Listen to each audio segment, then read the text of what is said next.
यहाँ वायु का या जलवाष्प का सघन माध्यम नीचे है, विरल माध्यम ऊपर है।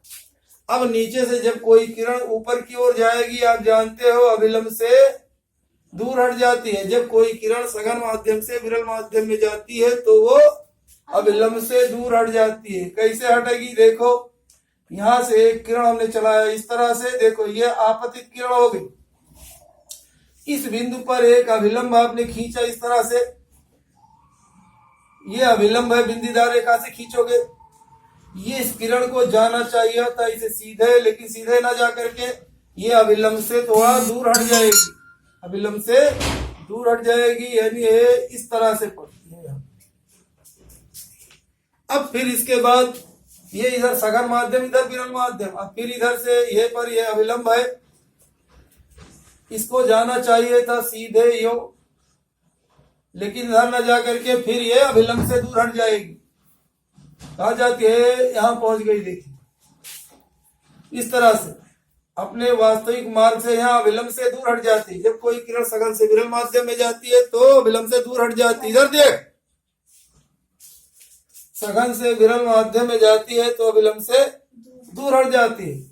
ये अभिलंब से दूर हटते हटते एक अवस्था ऐसी आती है कि ये बजाय अपवर्तित होने के परावर्तित होने लगती है, बजाय रिफ्रैक्ट होने के ये क्या हो जाती है? रिफ्लेक्ट होने लगती है। रिफ्रैक्शन के बजाय अब रिफ्लेक्टेड हो जाती है, रिफ्लेक्ट होने लगती है। अब रिफ्लेक्ट हो करके ये कहाँ जाती है? देखिए इधर से ये यहाँ आ जाती है, इस तरह से रिफ्लेक्ट हो जाए, इसको टोटल इंटरनल रिफ्लेक्शन कहते हैं। ये आपतन कोण परावर्तन कोण के बराबर हो जाता है। ये अगर 30 अंश है तो ये भी 30 अंश हो जाएगा, यानी थीटा अंश तो थीटा अंश।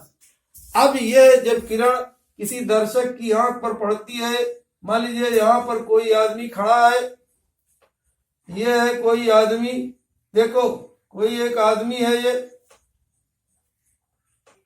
कोई एक आदमी है यहाँ पर, वो कैसे देखेगा इसको?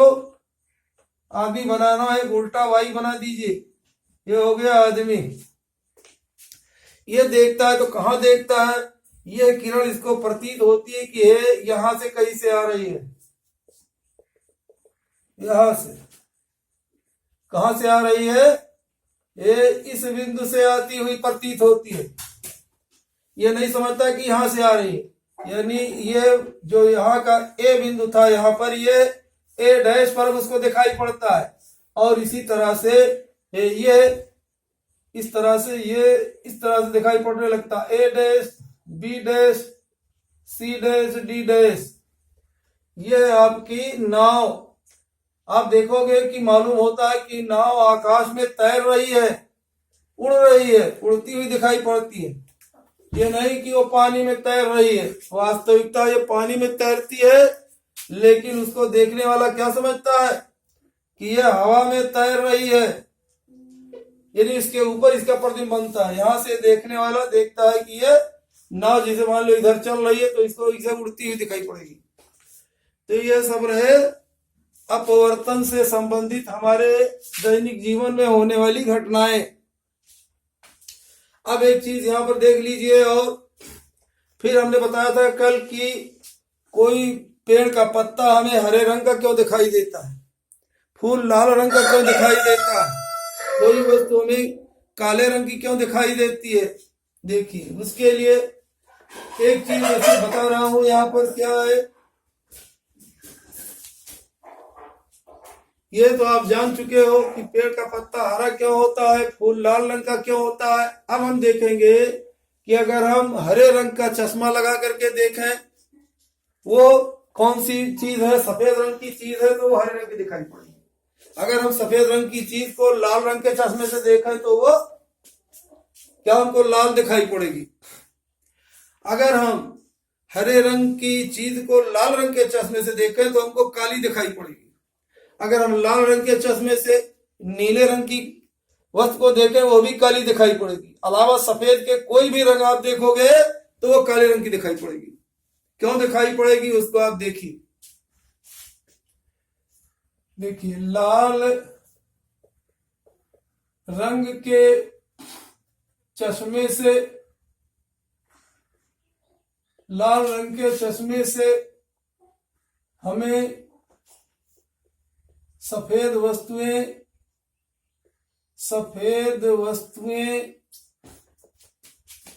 लाल रंग की दिखाई पड़ती है, लाल रंग की दिखाई पड़ती है,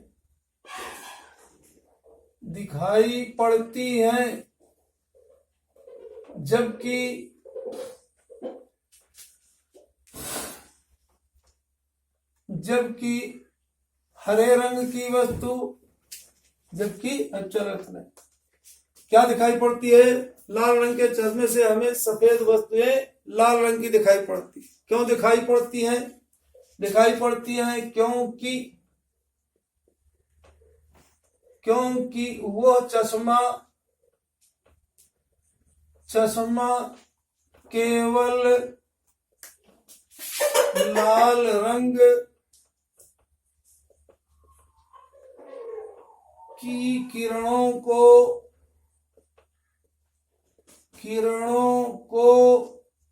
अपवर्तित करके हमारी आंख तक आने देता है, हमारी आंख तक आने देता है।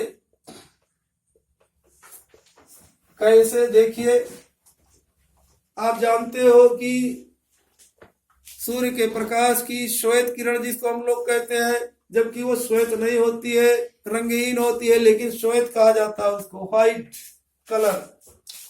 तो जब व्हाइट कलर की किरण आकर के पड़ती है कहाँ? हमारे चश्मे पर। तो मान लीजिए कोई एक ये लेंस है, ये चश्मा है। चश्मा क्या होता है? लेंस उसमें होता है। ये उत्तल लेंस या अवतल लेंस होता है। इसको कहते हैं उत्तल लेंस, बाद में पढ़ोगे। इसको कहते हैं अवतल लेंस, हुआ है उत्तल लेंस। ये दो तरह के लेंस आपके कोर्स में है। ये लेंस हो इस तरह का, तो जब इस पर कोई किरण आकर के पड़ती है, कौन? लाल, कोई सफेद रंग की किरण। तो सफेद रंग की किरण में आप जानते हो 7 रंग होता है, violet, indigo, blue, green, yellow, orange और रेड। ये 7 रंग की किरणें होती है।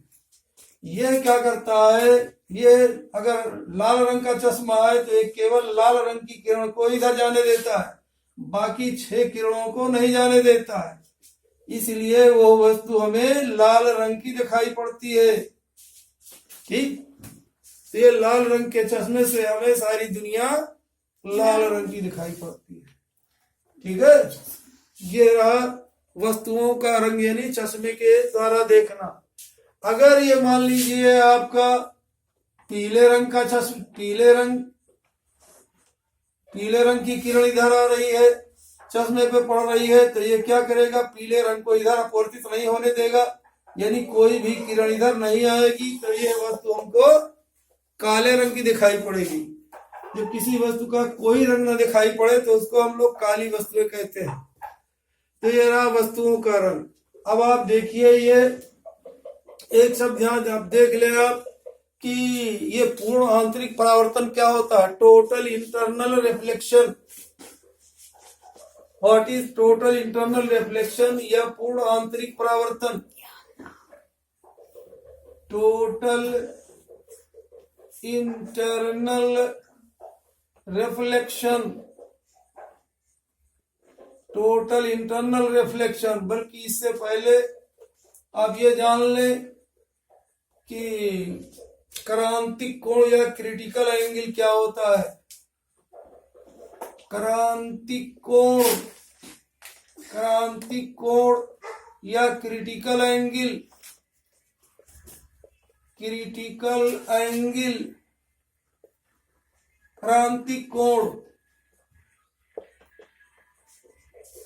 कोण क्या है? अभी देखिए, इसमें इसी की जरूरत पड़ती थी। कैसे आप देखोगे?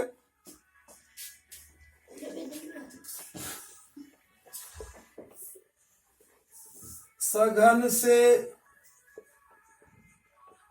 विरल माध्यम में अपवर्तित किरण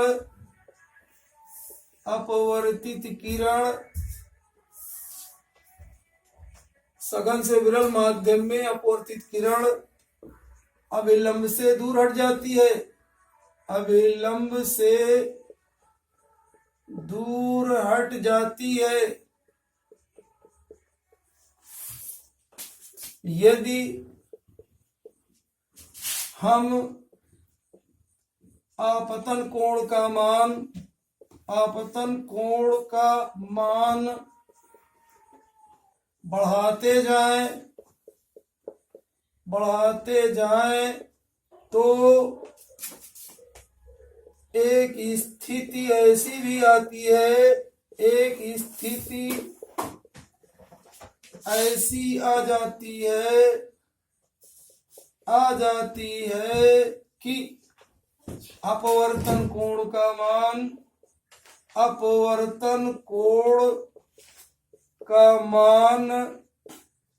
90 अंश हो जाता है,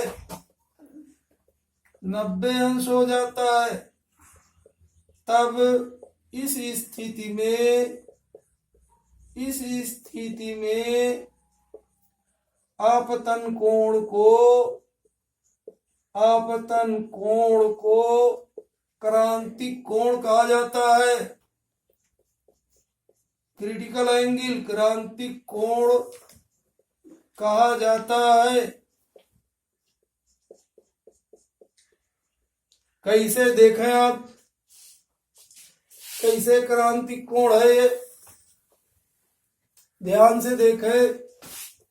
यह मान लीजिए यह है विरल यह मान लीजिए है सघन माध्यम, यह है विरल माध्यम। ऊपर मान लीजिए सघन माध्यम है, यह विरल माध्यम। या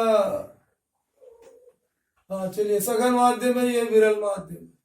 अब सघन माध्यम से यह एक कोई किरण मान लीजिए आ रही है, यह पृथककारी तल है, इधर सघन माध्यम इधर विरल माध्यम। यहाँ आप जानते हो पृथककारी तल के साथ 90 अंश का कोण बनाने वाली रेखा को अभिलंब हम लोग कहते हैं।